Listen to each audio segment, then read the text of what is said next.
Hello all, welcome to LTX classes. ఈరోజు మన important polity MCQs for group 2 చూసే ముందు ఒక చిన్న అనౌన్స్మెంట్ అమ్మా. మన ఎల్టీఎక్స్ క్లాసెస్ వాళ్ళు యానివర్సరీ ఇంకా ఉగాది సెలబ్రేషన్స్ చేస్తూ మనకి APSC group 1 live plus recorded sessions మీద, TSPSC group 1 live plus recorded sessions మీద మీకు ఎప్పుడూ లేనంత బెస్ట్ ప్రైస్ అనేది ప్రొవైడ్ చేస్తున్నారనమాట. ఎందుకంటే మన యానివర్సరీని సెలబ్రేట్ చేస్తూ అనమాట.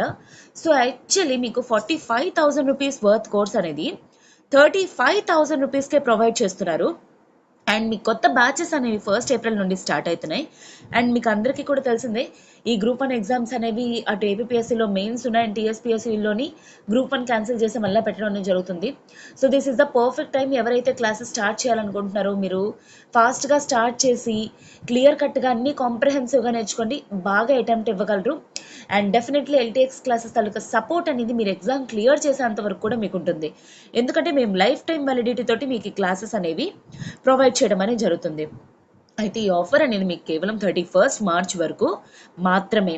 మీకు దీనికి రిలేటెడ్ ఏమైనా ఎంక్వైరీస్ కానీ ఉంటే 7893899553 ఇది Pratyusha ma'am number. Pratyusha ma'am call చేసి మీ డౌట్స్ అనేవి క్లియర్ చేసుకొని జాయిన్ అయ్యే ప్రయత్నం అనేది చేయండి. Okay, so welcome to group 2 polity MCQ series LTX classes.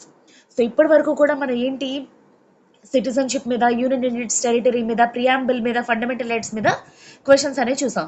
So ఇప్పుడు now we are going to see directive principles. Already last time 5 questions అనేది డీల్ చేసాం. సో ఈరోజు ఇంకొన్ని ఆర్టికల్స్ క్వశ్చన్స్ అనేది చూద్దాం. సో ఈరోజు ఫస్ట్ క్వశ్చన్ వచ్చేసరికి, equal pay for equal work has been ensured in the Indian constitution as one of the. భారత రాజ్యాంగంలోని ఏ నిర్దేశక సూత్రాలలో ఒకటిగా సమాన పనికి సమాన వేతనం నిర్ధారించబడింది? దేంట్లోని అంటే భారత రాజ్యాంగంలోని ఏ పార్ట్లోని సమాన పనికి సమాన వేతనం అనేది మెన్షన్ చేసింది అని చెప్పేసి మనకి కాన్స్టిట్యూషన్లోని డైరెక్టివ్ ప్రిన్సిపల్స్ ఆఫ్ స్టేట్ పాలసీలోని ఇది ముక్క మెన్షన్ చేసి ఉంటుంది, equal pay for equal work అనేది. గుర్తుపెట్టుకోండి, directive principles of state policy కాబట్టి ఇవి non justiciable in the nature. Already last time క్లాస్లో నేను చెప్పాను. నాన్ జస్టిషియబుల్ అంటే అర్థం ఏంటి, మనం ఇవి ఒకవేళ స్టేట్ ఇలా చెయ్యకపోయినా సరే మనం కోర్టుకి అప్రోచ్ అవ్వడానికి ఎటువంటి స్కోప్ అనేది లేదు. ఎందుకోసం, డైరెక్టివ్స్ ఆఫ్ ఈ డిపిఎస్పీస్ అనేవి స్టేట్ చేతుల్లో ఎప్పుడైతే ఎకనామికల్ రిసోర్సెస్ ఉంటాయో అప్పుడు ఒక్కొక్కటిగా ఇంప్లిమెంట్ చేస్తూ ఉంటుందన్నమాట. ఈరోజు మనకు వేజ్ కోడ్ అనేది ఉంది, బట్ స్టిల్ ఏంటి అంటే మనకి ఇంకా డిఫరెన్సెస్ అనేవి ఉన్నాయి. దాన్ని కంప్లీట్గా అచీవ్ చేయాలి అంటే దీన్ని ఫుల్ ఫ్లెడ్జ్డ్గా మనం ఇంప్లిమెంట్ చేయాలి. అయితే ఇది కూడా ఇంకా ఆర్టికల్ 39D మనకి మెన్షన్ చేసి ఉంటుంది, ఈ equal pay for equal work అనే ముక్క అనమాట మనకి.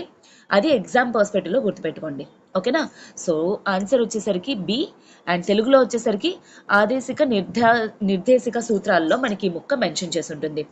ఖచ్చితంగా ఫండమెంటల్ రైట్స్ కాదు, అండ్ ప్రాథమిక విధులు, ఫండమెంటల్ డ్యూటీస్ అస్సలే కాదనమాట అవి. Okay, so next question, according to the constitution of India which are the following are fundamental to the governance of the country? భారత రాజ్యాంగం ప్రకారంగా కింది వాటిలో దేశ పాలనకు ప్రాథమికమైనది ఏంటి? ఎప్పుడైనా సరే ఒక కంట్రీలో రూల్ చేయాలి అంటే మనకి ఏది ఇంపార్టెంట్? యాక్చువల్లీ ఆలోచించండి, ఆప్షన్స్ చూద్దాం మనం first. FRs, FDs, DPSPs, fundamental rights and fundamental duties. మనం క్లాస్లో మెన్షన్ చేస్తున్నప్పుడు చెప్పాం, ఫండమెంటల్ రైట్స్ అనేవి ఏంటి, they are negative in the concept. ఎందుకు? అవి స్టేట్కి అగెయిన్స్ట్గా, ఎప్పుడైనా స్టేట్కి అగెయిన్స్ట్గా ఉంటే ఏ కంట్రీనైనా సరే మెయిన్ అది వెల్ఫేర్ కంట్రీ కింద, ప్రాథమికమైనదిగా ఎప్పుడైనా గుర్తించగలరా? గుర్తించలేరు. అందుకే మనకి ఫండమెంటల్ రైట్స్ అనేది డెఫినెట్లీ ఆన్సర్ కాదు, ప్రాథమిక హక్కులు కాదు, దాన్ని కలిపి ఉన్నది అసలే కాదు. మనకి ఇంకా ఫండమెంటల్ డ్యూటీస్ అనేవి యాక్చువల్లీ మనం చేయాల్సిన కర్తవ్యాలు, ప్రజల నుండి రావాల్సిన కర్తవ్యాలు అనమాట. సో దానివల్ల ఇంకా కంట్రీకి చేయడం దాన్ని బట్టి ఉంటుందన్నమాట. ఇవి కూడా డెఫినెట్లీ కాదు. మన directive principles of state policy, రాష్ట్ర విధాన నిర్దేశిక సూత్రాలు, అది మెయిన్ మనకి ఇంపార్టెంట్. ఎందుకు? దీంట్లోని స్టేట్ అనేది ఏం చేయాలి, ఎలా చేయాలి అనే ముక్కలు మనకి క్లియర్గా మెన్షన్ చేసి ఉంటాయన్నమాట. ఇప్పుడు ఫర్ ఎగ్జాంపుల్ లైక్ ఇందాక ఆర్టికల్లోని మీకు equal pay for equal work అన్నాను. సో అది ఇంప్లిమెంట్ చేస్తున్నారనుకోండి, జెండర్ ఈక్వాలిటీ అనేది ఎన్ష్యూర్ అవుతుంది అండ్ ఎకనామిక్ ప్రాస్పెరిటీ అనేది కూడా విమెన్కి వస్తుందన్నమాట. సో అందుకు మెయిన్ మనకి రాష్ట్ర విధాన నిర్దేశక సూత్రాలు or directive principles of state policy అనేది మనకి భారతదేశంలోని రాజ్యాంగం ప్రకారంగా మెయిన్ ఇంపార్టెంట్ థింగ్ అనమాట. ఇది మనకి యాక్చువల్లీ డాక్టర్ బిఆర్ అంబేద్కర్ గారి ముక్క మెన్షన్ చేయడం జరిగింది. They are very fundamental in the governance. ఇవి మెయిన్ ఇంపార్టెంట్. ఓకేనా? So next question, which of the following is not a fundamental right? ఇలాంటి వెరీ వెరీ కామన్. కింది వాటిలోని ఏది ప్రాథమిక హక్కు కాదు? చాలా కామన్ క్వశ్చన్ ఇది. కింది వాటిలో ఏది ఫండమెంటల్ డ్యూటీ కాదు, కింది వాటిలో ఏది directive principles of state policy కాదు, కింది వాటిలో ఏది ప్రాథమిక హక్కులు కాదు, లేదా కింది వాటిలో ఏది ప్రాథమిక హక్కు, ఏది ఫండమెంటల్ డ్యూటీ అని ఇలాంటివి చాలాసార్లు ఈ క్వశ్చన్స్ అనేవి రిపీట్ చేయడం జరిగింది. సో రైట్ అగేన్స్ట్ ఎక్స్ప్లాయిటేషన్, ఇది ఫండమెంటల్ రైట్. ఆల్రెడీ మన ఎఫ్ఆర్స్ డీల్ చేసినప్పుడు ఆర్టికల్ 29 ఇంకా 30లో మెన్షన్ చేసి ఉంటుంది. Okay, not a fundamental right అన్నాడు కాబట్టి this is a fundamental right. Equality before law, article 14. Right to freedom of religion, 25 to 28. So not అన్నాడు కాబట్టి equal pay for equal work, ఇది ఎక్కడమ్మా మెన్షన్ చేస్తుంది? ఆర్టికల్ 39 సబ్ క్లాజ్ డిలో డిపిఎస్పీస్లో మెన్షన్ చేసింది. DPS అనేవి మనకు పార్ట్ 4లో మెన్షన్ చేసి ఉంటాయి. దోపిడీకి వ్యతిరేకంగా హక్కు, సమాన పనికి సమాన వేతనం, ఇప్పుడే మనం మెన్షన్ చేసాం. సమాన పనికి సమాన వేతనం అనేది ఏంటి అనేటప్పుడు మనం డిస్కస్ చేసుకున్నాం కదా, directive principle of state policy అని.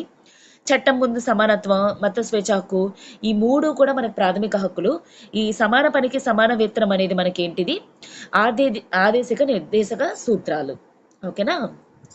నెక్స్ట్ క్వశ్చన్ చూసే ముందు ఒక చిన్న announcement.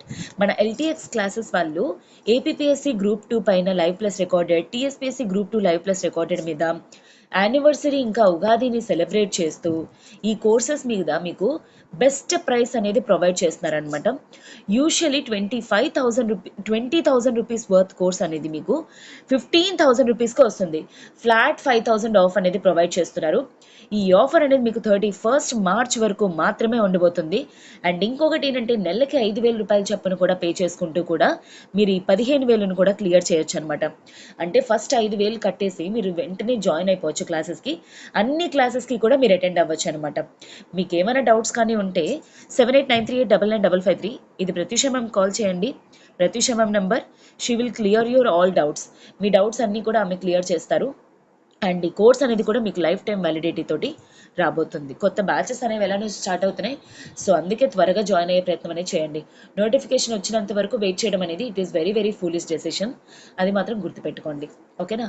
So next question, which one of the following articles directs the state government to organize village panchayats? మనకి విలేజ్ పంచాయతీల కోసం ఏ ఆర్టికల్లో మెన్షన్ చేసి ఉంది? గ్రామ పంచాయతీల కోసం అది. ఓకేనా? రాష్ట్ర ప్రభుత్వం ఏర్పాటు చేయాలన్నమాట. సో ఇది మనకి ఆర్టికల్ 40లో మెన్షన్ చేసి ఉంటుంది. ఆర్టికల్ 48 ఏమొచ్చి మనకి యానిమల్ హస్బెండరీ, 32 వచ్చేసరికి మనకి ఏమొచ్చి రిట్స్, ఇన్ఫాక్ట్ ఇది ఫండమెంటల్ రైట్స్.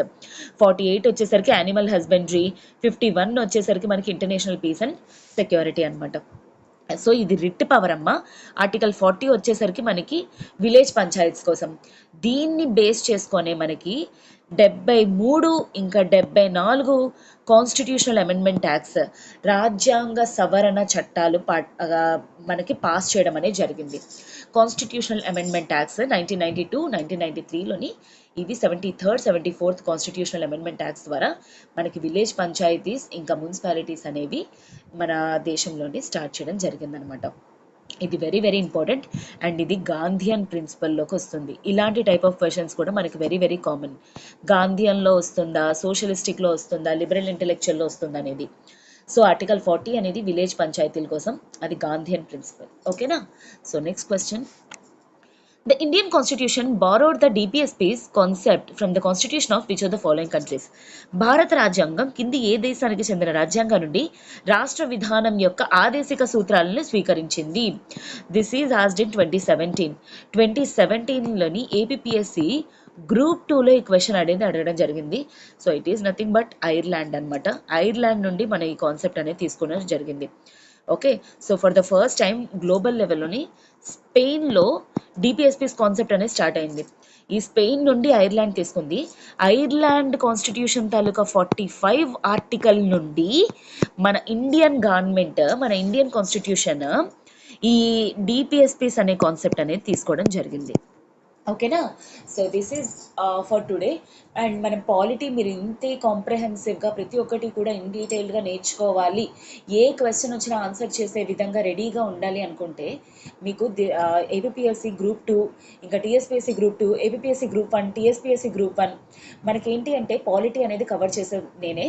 సో పాలిటీ మీరు కాంప్రహెన్సివ్గా కవర్ చేయాలి అంటే త్వరగా జాయిన్ అయ్యే ప్రయత్నం అనేది చేయండి. So this is it for today students. Have a good day. And మీకు ఒకవేళ ఏమైనా డౌట్స్ కానీ ఉంటే నాకు కింద కామెంట్ బాక్స్లో మెన్షన్ చేయండి. ఆర్ అదర్వైజ్ కోర్సెస్ గురించి కానీ మీకు ఏమైనా డౌట్స్ ఉన్నాయి అంటే 7893899553 ప్రత్యూష మ్యామ్ కాల్ చేసి మీ డౌట్స్ అనేవి క్లియర్ చేసుకోండి. So if you like the video please do like, share and subscribe to LTX classes channel. Have a good day students. All the very best for your preparation. Take care.